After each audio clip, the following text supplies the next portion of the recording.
Hello, ഇന്ന് നമുക്ക് പെട്ടെന്ന് തയ്യാറാക്കാൻ പറ്റിയ ഒരു ബ്രേക്ക്ഫാസ്റ്റ് റെസിപ്പി തയ്യാറാക്കാം കേട്ടോ. ആദ്യം തന്നെ 2 ഗ്ലാസ് അരിപ്പൊടി എടുക്കാം. അതിലേക്ക് 2 സവാള നൈസായിട്ട് അരിഞ്ഞത് ചേർത്ത് കൊടുക്കാം കേട്ടോ. നൈസായിട്ടുള്ള അരിപ്പൊടിയാണ് എടുത്തിട്ടുള്ളത് കേട്ടോ.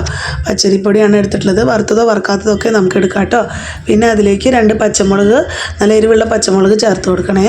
ഇതിന് കറിയൊന്നും വേണ്ട കേട്ടോ ഈ ഒരു ബ്രേക്ക്ഫാസ്റ്റിന്. പിന്നെ അതിലേക്ക് 2 തണ്ട് കറിവേപ്പില ചേർത്ത് കൊടുക്കാം. അതിനുശേഷം തിളപ്പിച്ച് വെള്ളം വയ്ക്കുക കേട്ടോ.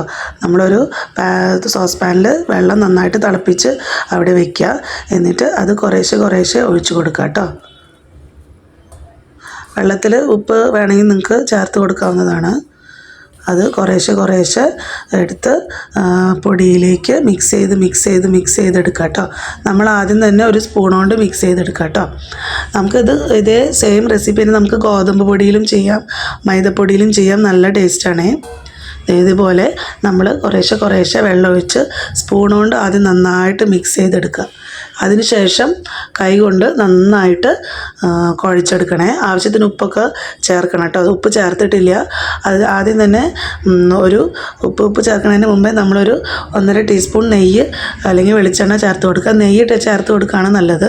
നല്ലൊരു ഫ്ലേവർ കിട്ടും. പിന്നെ അതിനുശേഷം ആവശ്യത്തിന് ഉപ്പ് ചേർത്ത് നന്നായിട്ട് മിക്സ് ചെയ്ത് കുഴച്ച് വയ്ക്കുക. ഇതുപോലെ ഒരു പ്ലാസ്റ്റിക്കിൻ്റെ ഒരു പേപ്പർ എടുത്ത്, അല്ലെങ്കിൽ ഇല എടുക്കുകയായിരിക്കും നല്ലത്. ഇതുപോലൊരു ഇതെടുത്താലും മതി. എന്നിട്ട് നമ്മൾ അതിലേക്ക് വെളിച്ചെണ്ണ ഒന്ന് സ്പ്രെഡ് ചെയ്ത് കൊടുക്കുക. എന്നിട്ട് വെളിച്ചെണ്ണ നന്നായിട്ട് സ്പ്രെഡ് ചെയ്ത് കൊടുക്കുക കേട്ടോ.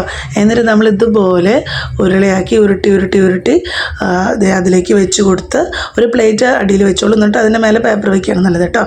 എന്നിട്ട് നമ്മൾ വെളിച്ചെണ്ണ തൂവിയ അതിലേക്ക് നമ്മൾ ഇതുപോലെ ഉരുട്ടി വെച്ച മാവെടുത്ത് ഇതുപോലെ കൈ കൊണ്ട് പരത്തി എടുക്കുക കേട്ടോ. എത്ര വലുപ്പം വേണോ നമ്മൾ അതിനനുസരിച്ച് പരത്തിയെടുക്കുക. നല്ല ടേസ്റ്റായിട്ടുള്ള ഒരു സവാള പത്തിരിയാണ് കേട്ടോ. ഇത് നല്ല സ്വാദാണ് കഴിക്കാനായിട്ട്. നല്ല ചൂടോടെ കഴിക്കാൻ നല്ല ടേസ്റ്റാണ്.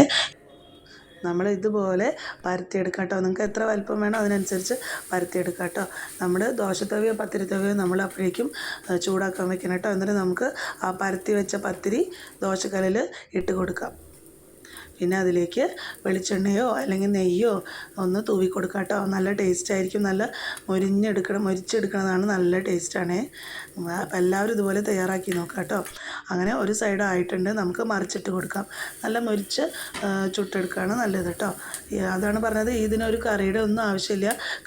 ഇറച്ചിക്കറി ഉണ്ടെങ്കിൽ നല്ല ടേസ്റ്റ് ഉണ്ടാവും കേട്ടോ ഈ പത്തിരി കഴിക്കാനായിട്ട്. അങ്ങനെ എല്ലാ പത്തിരി ഇതുപോലെ തയ്യാറാക്കി എടുക്കുക കേട്ടോ. നല്ല ടേസ്റ്റാണ് കഴിക്കാനായിട്ട്. എളുപ്പത്തിൽ തയ്യാറാക്കാൻ പറ്റിയ ഒരു ബ്രേക്ക്ഫാസ്റ്റ് ആണ്. ബായ്.